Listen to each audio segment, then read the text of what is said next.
Dubai, a city where luxury touches the sky, where gold flows as freely as the desert wind. Under the burning sun, the skyline glimmered with glass towers and power.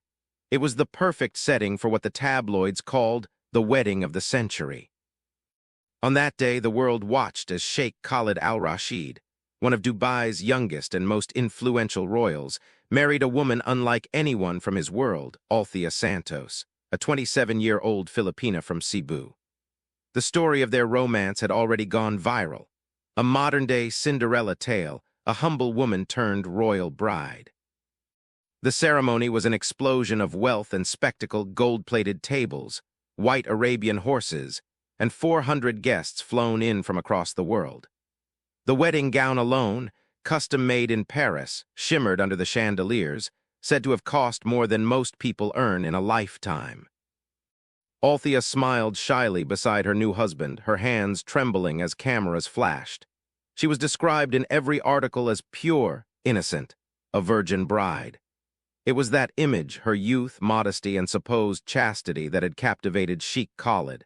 He told interviewers, "She is untouched by this world's corruption. She is my peace." But peace was not what awaited them. Only 3 weeks after the grand celebration, the same palace that had hosted their wedding became a crime scene.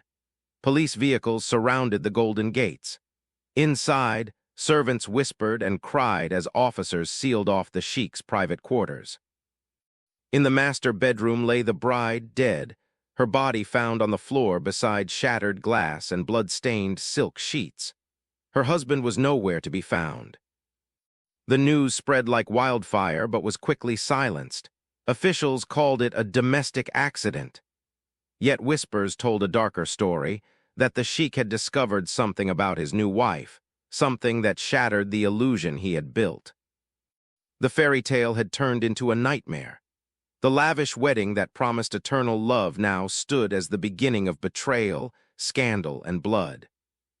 Because behind the gold, behind the smiles and vows, was a secret neither of them could escape. A secret worth killing for. Before she was called the royal bride, Althea Santos was just another face behind a hotel reception desk in Cebu City. At 27, she had mastered the art of appearing calm even when life was. She smiled for guests, answered calls, and saved every extra peso she could to help her parents. Those who knew her described her as graceful but quiet, a woman who carried dreams far larger than her circumstances. She grew up in a modest neighborhood, the eldest of 3 siblings. Her mother sold fish at the market. Her father drove a jeepney. Althea often said her biggest goal was to make my family proud. She never imagined that goal would pull her into the orbit of one of Dubai's richest men. Her story began the way so many modern fairy tales do online. One evening, scrolling through Instagram, she received a message from an unfamiliar account, at Khalid Al-Rashid Official. At first, she thought it was a scam. The man's photos looked unreal, private jets, desert palaces, horses, luxury cars. But then came a video call. The voice on the other end was real, charming, and deliberate. Sheikh Khalid Al-Rashid, barely 40, was a rising figure in Dubai's business world, charismatic, philanthropic, and famously single. He was known for his obsession with honor, family reputation, and women who embodied what he called purity of soul. In Althea's modesty and shy demeanor, he saw everything he believed modern women lacked. Their conversations stretched for months, voice messages at midnight, gifts delivered to her family's home, whispered promises of a future she had never dared to imagine. "You are different," he told her. "You are untouched by the world's noise." For a girl raised in simplicity, his attention felt like destiny. Her family was skeptical. "Men like him don't marry girls like us," her mother warned. But Althea believed otherwise. She said love was stronger than class, stronger than culture. "He sees me for who I am," she told her friends. When Khalid finally visited the Philippines in person, arriving in a convoy of black SUVs, even the skeptics fell silent. He met her parents, offered financial support, and proposed in front of them with a diamond ring that glittered like a promise too big to refuse. Within months, Althea left her job, obtained a fiancé visa, and flew to Dubai, stepping into a world of gold, rules, and quiet surveillance. Her every move was guided by protocol. Her wardrobe was replaced with designer dresses, her social media wiped clean. Still, she told her family she was happy. "He treats me like a queen," she wrote. But beneath that message was something else, a small confession to a friend that would later haunt the story. "He says he chose me because I'm pure. I just hope he never learns that I'm not as perfect as he thinks." It was the first crack in a love story built on illusion, and the beginning of a tragedy waiting to unfold. The wedding of Sheikh Khalid Al-Rashid and Althea Santos became the most talked-about event in Dubai. Lavish, cinematic, and steeped in luxury, it symbolized everything the Sheikh wanted the world to see: power, purity, and perfection. Newspapers called it a union of East and West, a love story that transcended class and culture. But behind the glitter, the first shadows had already begun to fall. The ceremony was held at a private palace overlooking the Arabian Gulf. Hundreds of guests attended, their arrival marked by the hum of Rolls-Royces and the shimmer of designer gowns. The event merged Filipino warmth and Arabic tradition, a Catholic-inspired blessing followed by a royal banquet. Althea, radiant in a gown embroidered with gold thread, smiled nervously as she walked through a sea of cameras. The world saw her as the perfect bride, humble, innocent, untouched. For a brief moment, she believed her life had changed forever. The palace became her new home, vast marble halls, private maids, personal guards, and an ocean view from her bedroom. Yet beneath the opulence lay isolation. Her movements were monitored, her phone replaced with a secure one, her old contacts erased. Even her social media accounts vanished overnight. "This is for your safety," Khalid told her. "You are part of me now, no more secrets." At first, she thought it was cultural tradition, the strictness, the guarded privacy. But soon, it felt like surveillance. He decided what she wore, who she spoke to, and even what she ate. The charm he once displayed turned into quiet control. In private, he could be tender; in public, cold and distant. Althea started keeping a journal, small, hidden inside a drawer in her dressing room. In it, she wrote about her confusion and fear. "He watches everything. Sometimes he smiles like nothing is wrong, but I can feel something building inside him." Her messages to friends back home became shorter and carefully worded. When asked if she was happy, she replied, "I'm fine, just busy adjusting." But her tone had changed, clipped, careful, almost rehearsed. One night, she told a friend something strange. "He asked me about my past, about things I've never told anyone. I think someone told him something." That single line would later become critical evidence in the police investigation. A hint that the Sheikh had already discovered pieces of a secret Althea thought was long buried. The fairy tale was unraveling. What began as a dream life wrapped in diamonds was quickly turning into a gilded cage. And though no one knew it yet, the seeds of suspicion and obsession had already been planted, seeds that would soon bloom into violence. It was during one of those quiet Dubai nights that Althea Santos's secret came back to life. A secret she believed had vanished long before she ever met Sheikh Khalid Al-Rashid. Months before their fateful Instagram exchange, Althea had lived a very different life. Struggling to make ends meet in Cebu, she had joined an online content platform, OnlyFans, under a pseudonym. It wasn't something she was proud of. For 2 months, she uploaded suggestive photos and short clips, never showing her full face, always masked by shadows and filters. She earned just enough to pay off her family's debts before deleting everything and vanishing from the platform. To her, that chapter was closed forever. But in the digital age, nothing truly disappears. Fragments of her past, screenshots, uploads, and rumors still drifted through obscure corners of the internet. Someone had found them. One evening, while they dined alone in the palace's marble courtyard, Khalid was unusually silent. His phone lay beside him, the screen faintly lit. When Althea asked if something was wrong, he turned it toward her. There on the screen was a grainy image, one she instantly recognized. "What is this, Althea?" His voice was calm, almost eerily so. "That's not me," she stammered, trembling. Don't lie to me, I know everything. The confrontation shattered whatever illusion of safety she still held. Khalid's expression hardened into something she had never seen before: disgust, fury, shame. You lied to me, he said. You desecrated our marriage. You made me a fool. Althea tried to explain that it was desperation, not deceit, that she had been young, poor, and trying to survive. But to Khalid, it wasn't about money or love. It was about honor. In his world, a woman's purity wasn't just personal, it was social currency, the foundation of his public image. Her past wasn't a mistake to forgive, it was a humiliation to erase.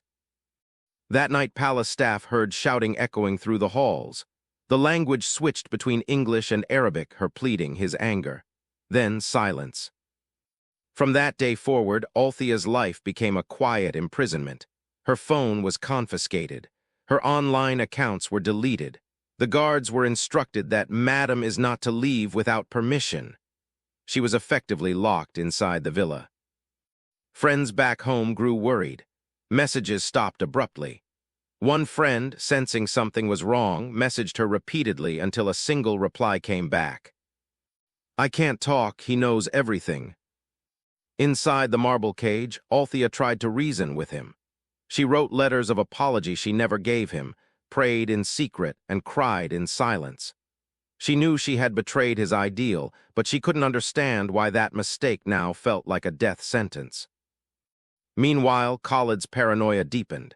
He feared the images could resurface, threatening his reputation and family name. He began deleting files, contacting lawyers, and sending discreet payments to fixers online. The scandal had not yet gone public, but to him, the shame already existed. In the eyes of his world, he had married a woman who had polluted his honor. To restore it, he believed, something drastic had to be done. What began as a love story built on illusion was now a collision of pride and fear. A man desperate to cleanse his name, and a woman trapped between guilt and survival. It was the moment the fairy tale died, and the countdown to tragedy began. It was a Thursday evening in late June, the night that turned Althea Santos's palace into a tomb. By then, the tension between her and Sheikh Khalid Al-Rashid had become unbearable.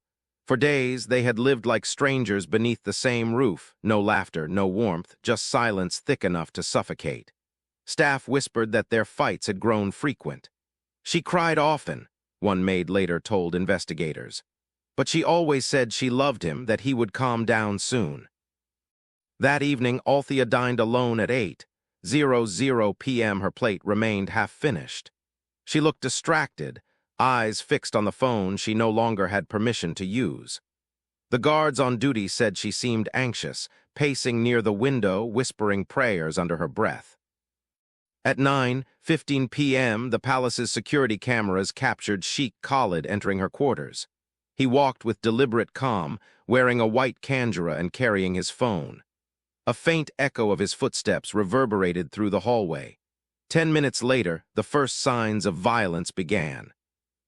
Servants reported hearing shouting, English mixed with Arabic.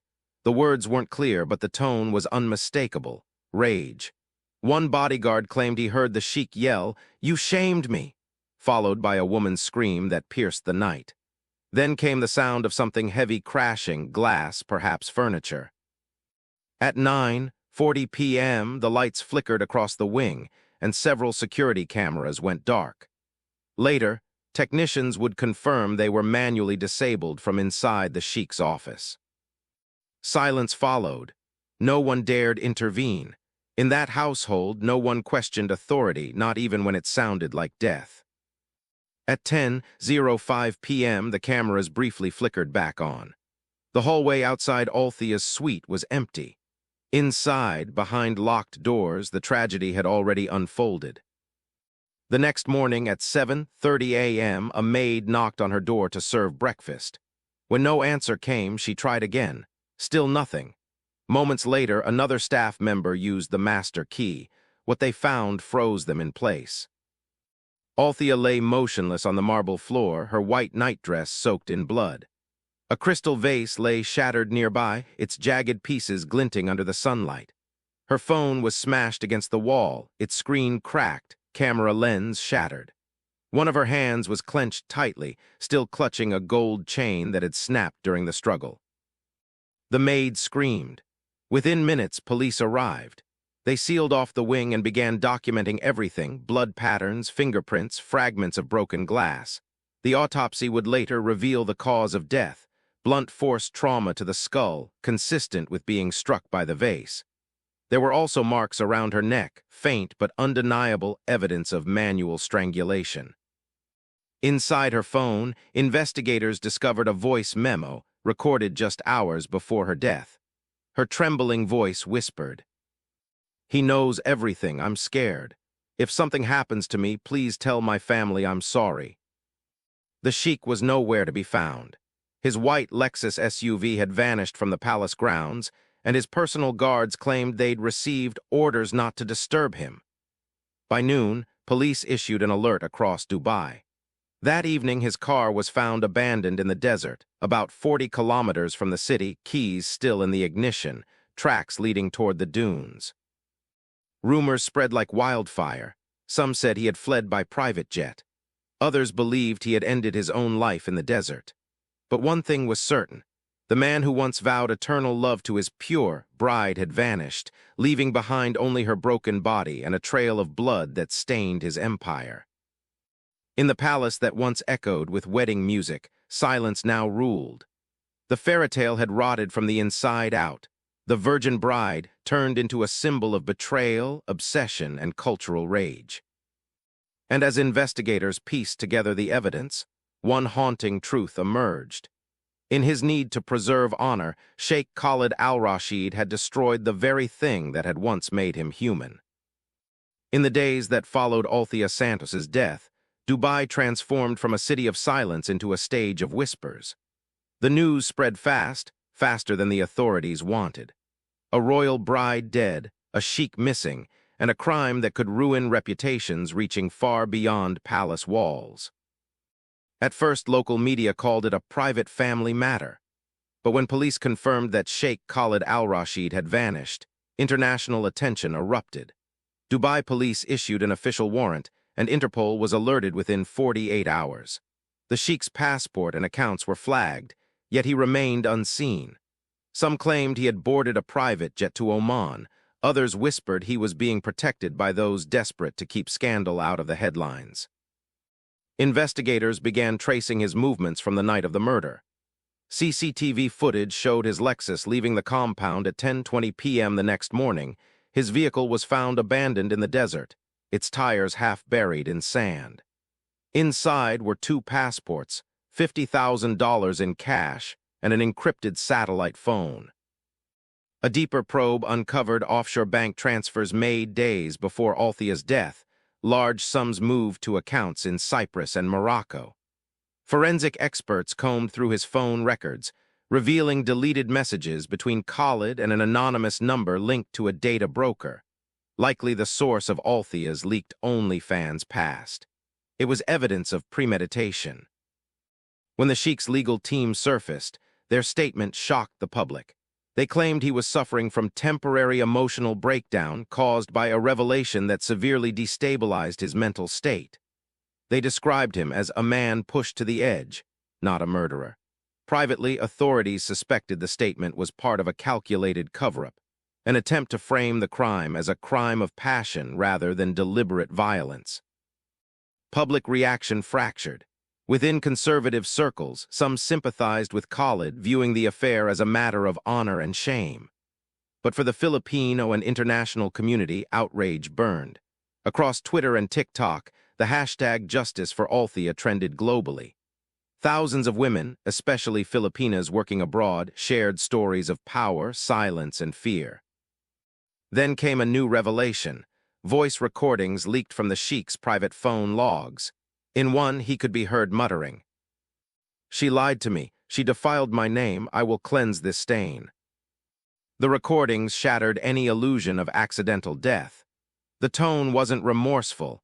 It was deliberate, ritualistic, obsessed with reputation. With mounting evidence, Dubai's public prosecutor charged Sheikh Khalid in absentia for premeditated murder. A red notice was issued globally, marking him as a fugitive. Yet despite the international alert, he remained elusive, vanishing into the same shadows that had protected him his entire life. The city's skyline glittered as always, but beneath its perfection the cracks were visible. The Sheikh's empire had turned into a manhunt, his palace a monument to arrogance and blood. For Althea's family, the chase was hollow comfort. The man who took her life still breathed freedom, and the justice they sought seemed buried beneath wealth, secrecy, and sand. The murder of Althea Santos sent shockwaves far beyond Dubai. What began as a private tragedy quickly turned into an international scandal, a story that exposed not just the fragility of love, but the imbalance of power between nations, classes, and genders. Within hours, the news reached the Philippines, where talk shows and news anchors repeated her name with disbelief. She had been a symbol of aspiration, a Filipina who seemed to have found her fairytale ending. Now, her photo appeared on front pages next to words like murdered bride and chic scandal. Public outrage exploded online. Under the hashtag Justice for Althea, thousands of users demanded accountability. Migrant groups organized vigils outside the Philippine Department of Foreign Affairs, holding candles and photos of Althea in her wedding gown. "She represents every Filipina who trusted the wrong man," one activist said. "We send our daughters abroad to work, not to die." In Dubai, authorities tried to suppress the story, classifying it as a domestic tragedy. Local media received quiet instructions to avoid publishing details. Official statements described the incident as deeply unfortunate, while omitting names. Behind the scenes, the UAE government issued an arrest warrant for Sheikh Khalid, but it was cloaked in confidentiality, described simply as an internal legal process. Meanwhile, international outlets from London to Los Angeles picked up the story. Arab tabloids framed it differently, emphasizing moral betrayal, and hinting that the Sheikh's reaction, though extreme, was driven by cultural dishonor. This portrayal ignited fierce debates about patriarchy, hypocrisy, and the illusion of female freedom within elite circles. Feminist organizations worldwide condemned the narrative. "This was not love gone wrong," declared one human rights lawyer. "This was ownership gone violent. She was punished for existing outside his control." Back in Cebu, Althea's family refused hush money offered by intermediaries claiming to represent Khalid's estate. "No amount can buy her peace," her brother said in a televised interview. Their grief became a national conversation about the vulnerability of Filipinas abroad, about how beauty, innocence, and ambition often become weapons turned against them. Weeks later, the case began to fade from mainstream headlines, replaced by newer scandals. But on social media, her story endured. Every few months, the hashtag reappeared, reignited by new viewers discovering her case through documentaries and digital forums. In quiet ways, Althea's tragedy became larger than her own life. She became a symbol of love weaponized, of culture twisted into cruelty, of how power can silence justice. And even as Dubai polished its image and the Sheikh's name disappeared from official records, the world had already seen the truth behind the gold facade. Her story, though buried under censorship and distance, refused to die. It lived on in whispers, in hashtags, and in the hearts of those who refused to forget her. In death, Althea Santos became something she never imagined in life, a symbol. What began as one woman's private tragedy evolved into a public reckoning about love, power, and the quiet violence hidden beneath luxury. After the trial and the Sheikh's disappearance, her name refused to fade. In the Philippines, community groups, journalists, and migrant advocates began invoking her story as an example of the dangers faced by women who chase security abroad. Althea was no longer just the murdered bride. She became a cautionary tale about the illusion of safety promised by wealth and status. Nonprofit organizations started using her story in seminars and awareness campaigns. Posters showed her smiling wedding photo under a stark caption. She believed love would save her. It didn't. Her case reignited discussions about digital exploitation and how easily a woman's past, even one made in desperation, can be used to destroy her. NGOs working with overseas Filipino workers, OFWs, cited her story as a lesson in both empowerment and vulnerability. In Cebu, her mother Althea Santos turned grief into purpose. Using donations from supporters, she established the Althea Foundation, a small advocacy group dedicated to helping young women escape online exploitation and unsafe migration promises. "My daughter was not a sinner," she said during the foundation's opening ceremony. "She was just trying to live." The organization began providing counseling and digital safety education for teenagers, warning them of the same online traps that had once ensnared Althea. Her story also sparked deeper conversations about class and control, how love between unequals often becomes a transaction, not a partnership. Sociologists wrote essays about modern feudalism in romance, using her relationship with Sheikh Khalid as a tragic example of how affection can be weaponized by power. In Dubai, her memory survived in whispers. Workers from the Filipino community held quiet vigils near the shoreline where her body had once been blessed before repatriation. They brought candles and photos, their prayers blending with the city's wind. "She could have been any of us," one domestic worker said. "We all dream of love, we all fear the price." Months later, Althea's personal diary surfaced, the one she had hidden in her dressing room. Excerpts were read during a televised memorial. "He told me love means surrender, but I think real love means freedom." Her words, simple yet aching, became the closing line of countless articles and videos. In the end, Althea's legacy transcended her tragedy. She became a mirror, reflecting the desperation of those who dream too boldly and the arrogance of those who believe they own love. As one advocate said during her final memorial, she dreamed of love but met power. She gave her truth to the wrong man, and the world finally saw what that costs. Her story, though born in blood, became a light for others. The palace that once echoed with music and celebration now stood in silence, its marble floors scrubbed clean, its walls repainted, its memories erased. The same grand hall where Sheikh Khalid Al-Rashid had promised eternal love was now a monument to ruin. Servants avoided that wing of the estate. Guests never mentioned the wedding again. But the city remembered, not openly, not in words, but in the way gossip lingered like perfume that refuses to fade. In Dubai, where wealth buys silence, the truth became an uncomfortable whisper. Behind the luxury, the tragedy exposed something timeless, that even in a world of gold and glass, a woman's worth could still be reduced to purity. Althea had been adored not for who she was, but for what she represented: innocence, obedience, perfection. When reality shattered that illusion, she was no longer a wife to be cherished, but a flaw to be erased. The digital age that had connected their worlds also became her undoing. A few forgotten pixels, a shadow of her past, and everything unraveled. Her secret was not a sin, it was a scar, a reminder of survival. Yet in the eyes of a man raised to see women as reflections of honor, it was an unforgivable stain. The internet immortalized her in ways she never intended, while the man who claimed to love her was destroyed by the same obsession with appearances that defined him. In the end, Khalid vanished, his empire fractured, his name whispered only with disdain. Althea became a ghost in both their worlds, mourned by some, mythologized by others, misunderstood by many. The wedding had promised perfection, but perfection is fragile. It demands lies, obedience, and silence. And when truth entered that palace, it came with blood. He loved the image he created, not the woman who loved him. And in the end, the truth cost her life and him, his soul.